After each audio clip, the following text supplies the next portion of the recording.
Blair, so we've heard that micronutrients sort of act as like a communication bridge between hormones and metabolism. But what does that really mean? What are they doing?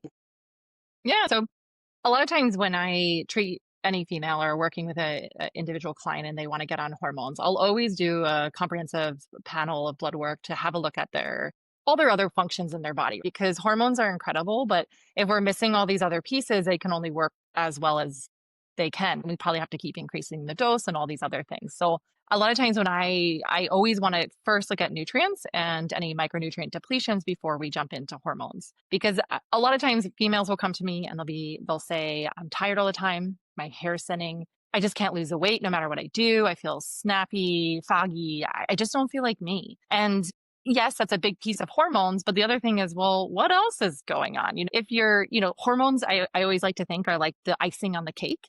That's like the end result. Or hormones, if we think about it as a pyramid, hormones are at the top of the pyramid. But what's at the base? We need a really solid base and foundation.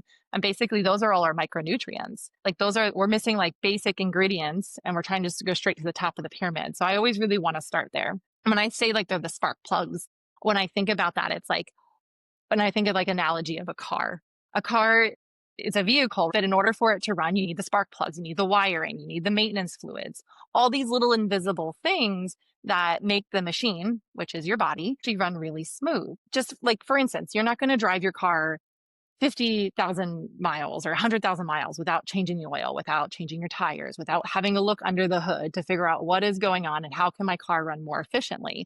Basically, you're just going to break down on the side of the road. And unfortunately, that is the result of a lot of females that I end up seeing. They're at like the such complete of a lost state and their bodies are just breaking down on them. And it's such a hard thing to experience more than anything. So I always really want to look at the spark plugs, the inner working. I like to lift that hood up and really have a look about, what's under it and what key ingredients are we missing that your body really needs in order to run super optimally. Fantastic.